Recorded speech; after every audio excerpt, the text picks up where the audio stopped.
Thank you, everyone. As Francesca said, I'm from Decathlon. I'm the Senior Director of Product Management, so I typically talk from a product management lens. And so I know this is a much more diverse crowd right now, so a lot of what we're going to talk about right now is around guessing and disappointment.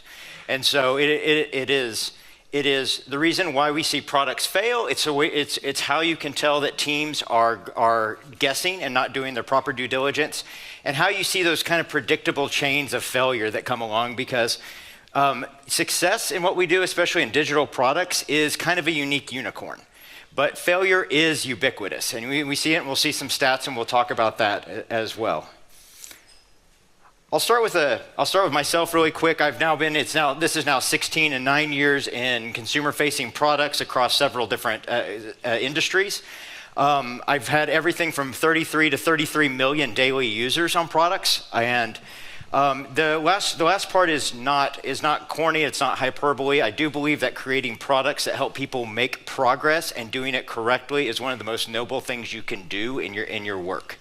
And so, hence the talk about how we can correct behavior that doesn't help further that and further, frankly, humanity and human progress.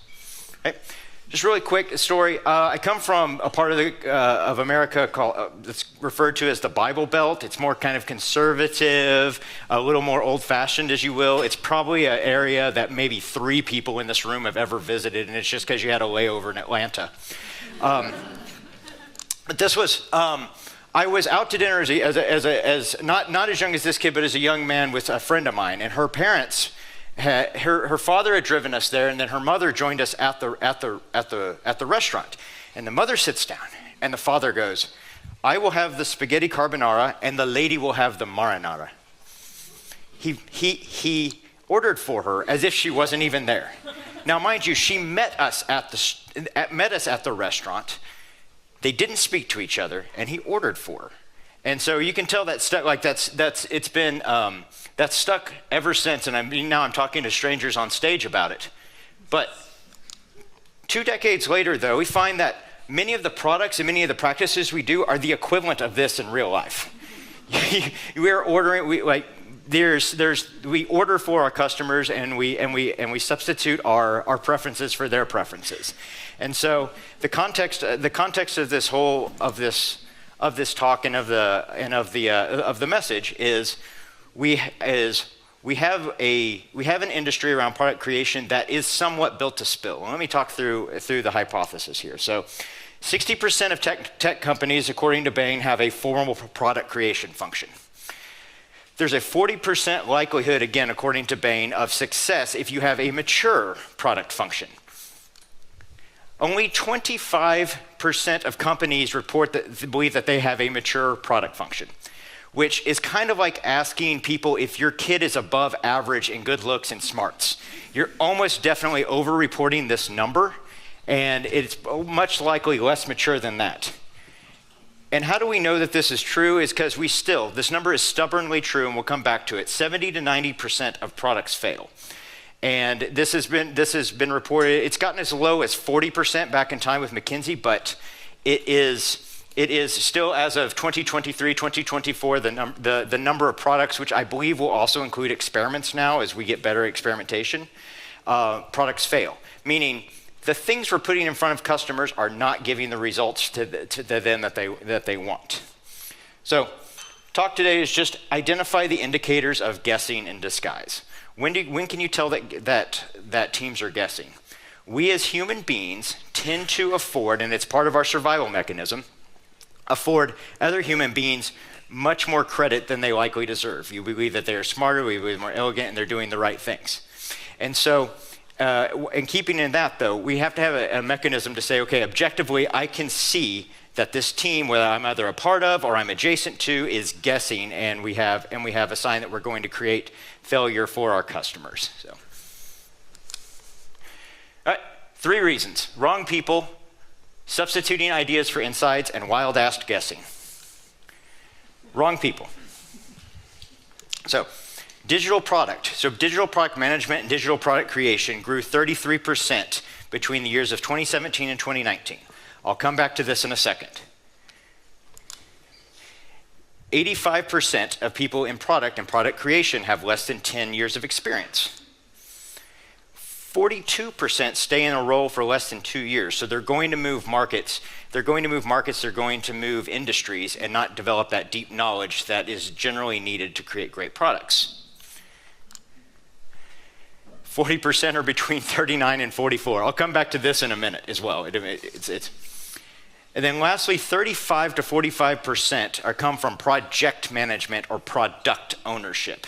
Again, come back to that in a second, but let's talk about why 39 to 44 and also the growth between 2017 and 2019 is so significant. If you're of this vintage, you likely came into product about the time and you're hearing you're coming out of what I call the triple whammy of the early aughts. One, Ben Horowitz referred to PMs as the CEO of your product, as in nothing else matters. You are the owner of the product. That's what a product manager is. Facebook, move fast, break things. The ethos that we somehow have a responsibility to break shit, and that's a badge of honor, and failure is like this great thing that we've done. This was up in Menlo Park up until 2011, 2012 as Facebook's slogan. And then lastly, the Lean Startup, which also, again, Lean Startup, one of the most important books ever written about digital product creation though, but it also then reinforced this, there's a failure loop, and failure is exactly what we should be doing, and it's the badge of courage, and we should encourage everyone to do it, which is true, but it also resulted in throwing spaghetti against the wall, just absolutely throwing things against the wall, testing things that are hunches because, hey, we have the digital capabilities to do it now. Hey, we move fast and break things. We learn from failures. Very true. But again, we come back to 70 to 90% of products fail to meet their goals. And this is also according from Silicon Valley Product Group and also Product Quotient's two of the top reasons they do so: solving the wrong problem and failing to understand customers, or failing to interview customers regularly and knowing about them. Why is that last part? It's because there's people coming into product management that are coming from an area that is similar in name but different in scope. They're digital product managers and digital product owners. This is what's called, and I'm going to mess this up, but bear with me, nominative determinism. This is the, if anyone's ever heard of this is the phenomenon where there is an outsized number of dentists named Dennis in the world. Look at it's a true fact. You over-index gym pop dentists, they gravitate towards things that are close to their name. Examples: David Lynn, head of orthopedic surgery for Leeds Medical Institute. I don't know if anyone from the UK, Mary Berry, who I believe is a food celebrity. And then finally, my absolute favorite, former world number 41 tennis star, Tennis Sundaram, is a tennis player. You see these things, and because you see professions that have the same name, or it's a bit different, there's two letters different, we assume that this is the same skill set. And project management, and product ownership, very different. If you come from a world of project and product management, here's what you're told: you deliver on time. You make sure all the things are all the trains are on the tracks, ready to roll and ready to ship. Nothing matters. We ship that shit and it goes. And then we put people in product roles, and we say, no, that stuff doesn't matter right now. Now you're on the customer side, and it's extremely hard. Go back to companies that only have 25% report as mature. So there you're thinking about roughly 75% of people who need to be upskilled in this, who are not getting upskilled from the boss that they have. This leads, again, if we're coming back to the reasons for failure, wrong problem, and failure to interview, and I'll broadly put this as know your customer data well enough. Everything that happens upstream, everything that is your proper homework before you start using developer time and such. So, wrong people, and then we move to substituting ideas for insights. Ideas are inspiring. Some of the various names are perpetuated have said that product creation is all about ideas. Ideas, the great equalizer. They're empowering and they're visionary, and it helps It helps everybody bring something to the table. We have an idea. This word is anointed for a reason. But however, it comes back. It's absolutely the wrong way to create digital products. Any product, actually, digital, physical. Like, you get ideas. Substituting ideas for. Why? Because you solve for the wrong problem. You do not understand exactly what progress the customer is trying to make, where they're looping, where they're struggling. Ideas also create invalidated solutions. How are we going to solve something if we're solving the wrong thing? And then finally, you're solving it for the wrong person. If you are guessing, if you're using paper, and if you're not doing homework, you're relying on synonyms. You are assuming because somebody has a Pomeranian dog that's why they buy the Wall Street Journal. It's incorrect. It's incorrect associations.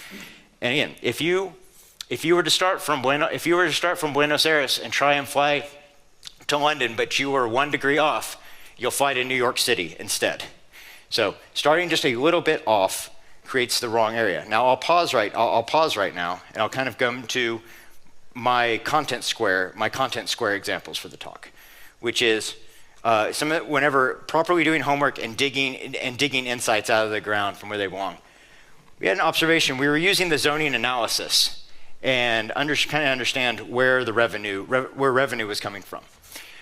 You would look kind of up high and you see higher revenue, and this is one of my favorite products of Contentsquare. You're looking up high and you're understanding where your revenue is, and you say, how can I maximize this? But really, the beautiful piece was in the footer, where the footer and this is at the bottom of a page yay big.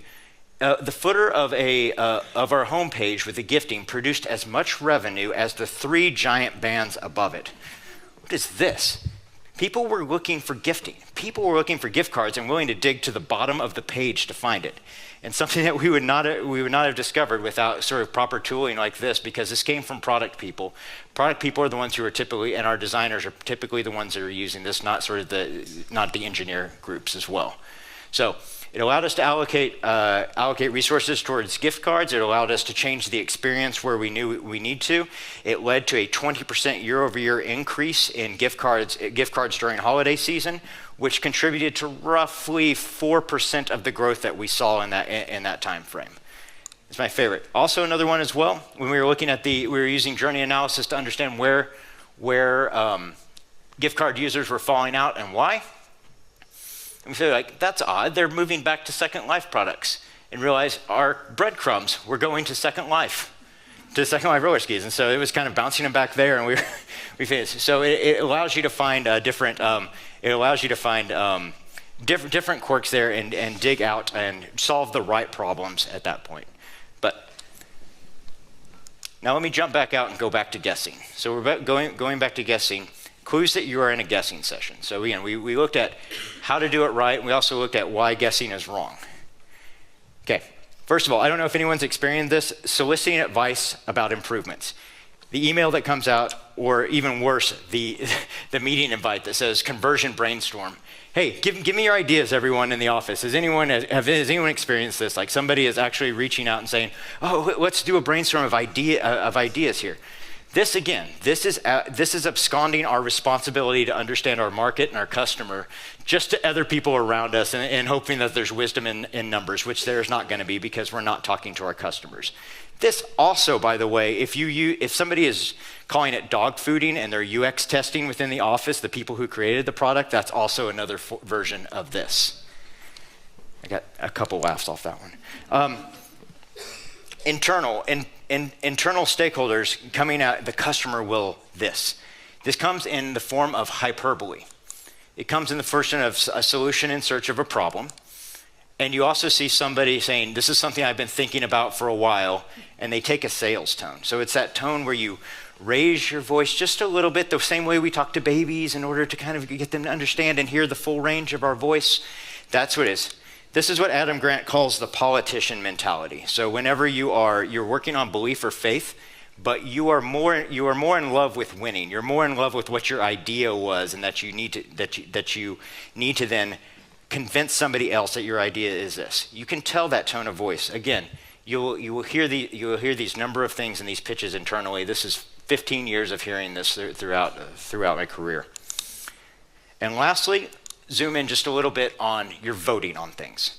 If you ever see voting, my ongoing joke is go search sticker session, and every single picture that comes up will look like this. It'll be a beautiful couple. They look like the sun's about to go down and they're happy and they're about to put their arms around each other, and I'll stop there.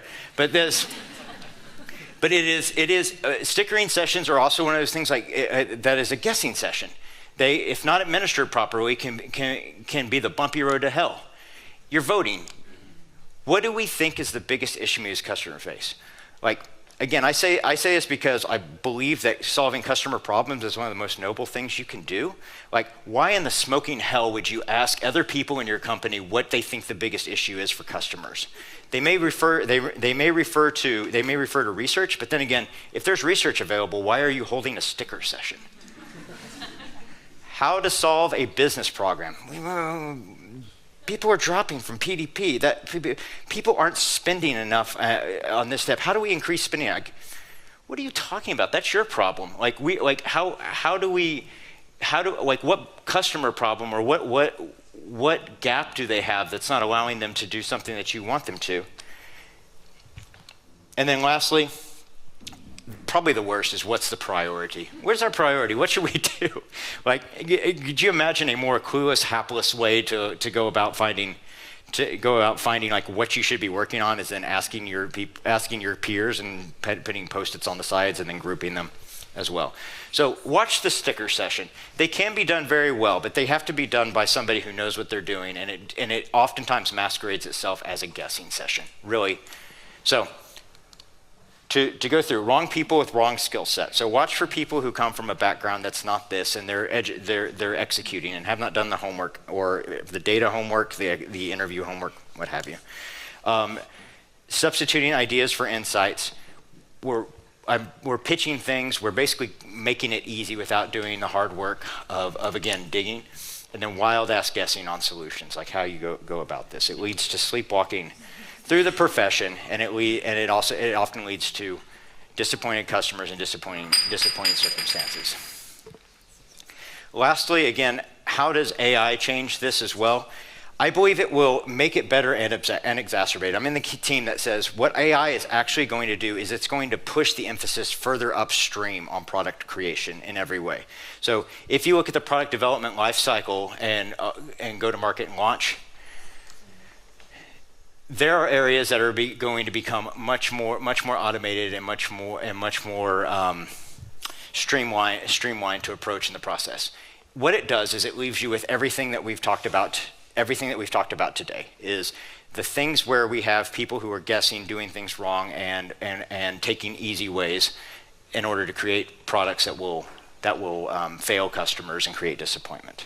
So lastly, again, this is also from a more or less controversial Dave Chappelle time. He has a quote that talks about why he wants to quit stand-up. He says, every time he goes on stage, he doesn't wonder if it's going to go well because he's so goddamn good, it always goes well, and it's not fun anymore. I would argue, if from a product standpoint and from a product creation standpoint, this is where we want to be. We understand everything about it so much, it almost gets repetitive and boring because you can kind of thump your chest and say, this is going to go well. So please, I hope this was helpful to kind of talk to, that you see this in your current work, that you see it with teams that you're in or you're adjacent to, and you can kind of call out those things that you can kind of bring out that we're actually guessing and we're about to waste time and disappoint customers. So, thank you. That's all I have. But